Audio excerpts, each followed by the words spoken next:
Seorang CEO menyamar jadi pengemis. Pelajaran dari jalanan.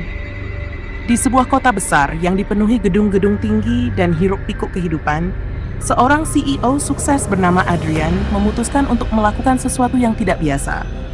Ia merasa bahwa meskipun perusahaan yang ia pimpin telah meraih sukses besar, ia kehilangan sentuhan dengan realitas kehidupan di luar dunia korporatnya. Adrian ingin memahami kehidupan dari perspektif orang-orang yang seringkali terlupakan, mereka yang hidup di jalanan. Suatu pagi, Adrian mengenakan pakaian kumal dan membiarkan dirinya tampak tak terurus. Ia meninggalkan apartemen mewahnya tanpa ponsel, dompet, atau identitas apapun. Dengan hanya membawa kantong plastik berisi sedikit roti dan air, ia memulai perjalanannya sebagai seorang pengemis. Hari pertama, Adrian duduk di sudut jalan yang ramai, memerhatikan orang-orang berlalu lalang. Sebagian dari mereka melirik sekilas, lalu melanjutkan langkah tanpa peduli. Beberapa orang melemparkan koin tanpa menatapnya, seolah ia hanyalah bagian dari pemandangan kota. Di tengah dinginnya angin malam, Adrian mulai merasakan kesepian yang tak pernah ia rasakan sebelumnya. Namun, di tengah keterasingan itu, ia bertemu dengan Pak Rahman, seorang pengemis tua yang duduk di dekatnya. Pak Rahman berbagi sepotong roti kecil yang ia miliki, meskipun ia sendiri tampak sangat kelaparan. "Hidup ini memang keras, Nak," kata Pak Rahman dengan senyum tulus. "Tapi selalu ada alasan untuk berbagi, karena kita tidak pernah tahu seberapa besar kebaikan kecil bisa mengubah hidup seseorang." Hari-hari berikutnya, Adrian belajar banyak dari kehidupan jalanan. Ia melihat perjuangan seorang ibu yang menggendong bayinya sambil memungut barang bekas, senyum seorang anak kecil yang bermain dengan kaleng bekas, dan solidaritas di antara para pengemis yang saling membantu.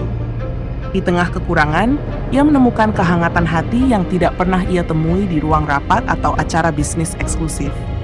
Pesan moral, terkadang untuk benar-benar memahami arti kehidupan dan makna kebahagiaan, kita harus keluar dari zona nyaman dan melihat dunia dari perspektif yang berbeda. Kehidupan yang penuh kemewahan tidak selalu berarti kebahagiaan, dan kebaikan kecil yang tulus dapat memberikan dampak besar dalam kehidupan orang lain. Malam itu, Adrian duduk bersama Pak Rahman di depan sebuah bangunan tua. Angin malam bertiup dingin, dan mereka berbagi satu selimut lusuh yang dimiliki Pak Rahman. Dalam percakapan mereka, Adrian mulai membuka diri. "Pak Rahman," kata Adrian pelan, "bagaimana Bapak bisa tetap tersenyum di tengah kehidupan yang begitu sulit?" Pak Rahman tersenyum lembut. "Nak, hidup itu tentang bagaimana kita memaknai apa yang kita miliki, bukan meratapi apa yang kita tidak punya. Aku kehilangan rumah, keluarga, dan pekerjaan. Tapi aku masih punya harapan, dan itu cukup untuk membuatku bertahan." Kata-kata itu menusuk hati Adrian.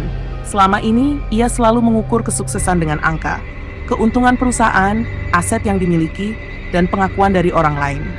Namun di tengah kekurangan, Pak Rahman menemukan kebahagiaan yang sejati. Esok paginya, Adrian memutuskan untuk berjalan lebih jauh di sudut-sudut kota yang tidak pernah ia kunjungi sebelumnya.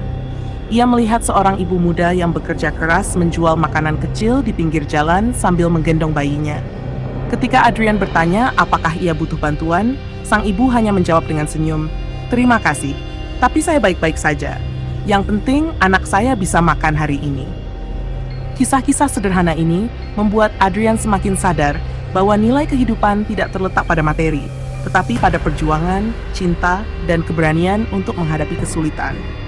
Pada hari ketiga, Adrian kembali ke sudut jalan tempat ia bertemu Pak Rahman. Kali ini, ia membawa sepiring nasi bungkus dan 2 gelas teh hangat untuk mereka makan bersama. Saat mereka berbagi makan, Adrian berkata, "Pak Rahman, saya ingin menceritakan sesuatu. Saya bukan siapa yang Bapak pikirkan. Saya bukan pengemis sebenarnya." Pak Rahman tertawa kecil. "Nak, saya sudah tahu sejak hari pertama. Cara bicara dan sikapmu tidak seperti kami yang tinggal di jalanan. Tapi itu tidak penting. Yang saya lihat adalah seorang pria yang ingin belajar tentang hidup." Adrian terdiam, merasa terharu sekaligus malu.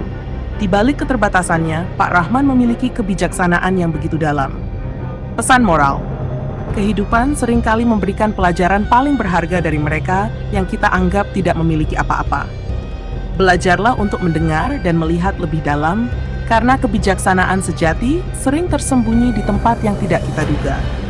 Terkadang, kita perlu kehilangan sesuatu untuk benar-benar menghargai apa yang telah kita miliki.